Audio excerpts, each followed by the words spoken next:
Playing music comes as naturally as breathing for 58-year-old blues musician Daryl Davis. Well, I've been playing music professionally full-time since 1980, when I graduated college at the age of 22. Through music, Davis has formed some unique friendships. That's Sam Phillips, the man who discovered Elvis Presley, Chuck Berry, the boxer Joe Frazier, Dolly Parton. And also unlikely ones. And that was the head of the Maryland Ku Klux Klan. How did you get to be friends with members of the KKK? I just happened to be, in 1983, country music had made a resurgence in this country. So I was the only black guy in this country band, and consequently, the only black guy in many of the places where we played. One place was the Silver Dollar Lounge in Frederick, Maryland. After a performance, a white man stopped Davis as he walked off the stage. And he says, "You know, I really like your all's music." And I said, "Thank you." I shook his hand, and I don't drink, but I went back to his table and I had a cranberry juice with him. And then he makes the remark, when the waitress brings my cranberry juice, he clinks my glass and cheers me. And he says, "You know, this is the first time I ever sat down and had a drink with a black man." Well, now I'm thinking, wow, what's going on here? This guy's really having a night of firsts.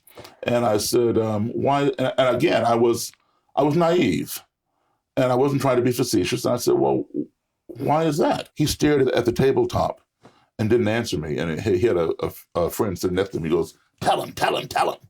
I said, tell me.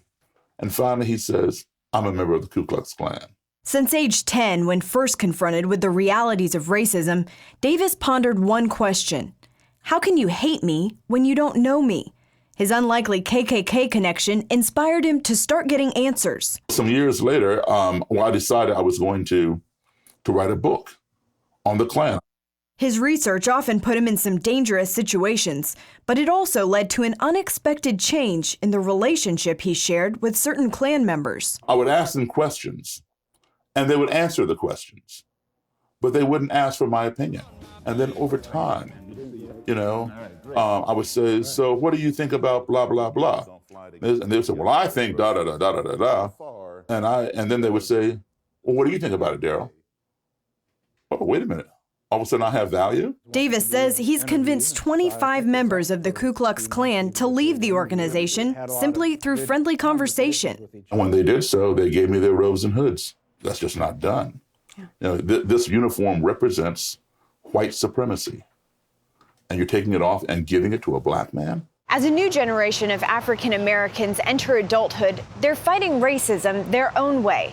Rather than trying to change one mind at a time, as Davis has done, this activist generation is using social media to reach the masses. Some in the Black Lives Matter movement have been critical of Davis, saying he's defeating their purpose with his relational approach. The fact that I would sit down and spend so much time with the enemy when I should be devoting my time to changing the system of white supremacy.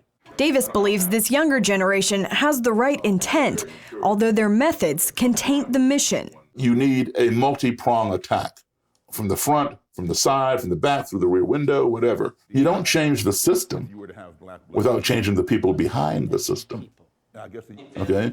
That's why I'm sitting down with them, and I've had success. Caitlin Burke, CBN News, Baltimore, Maryland.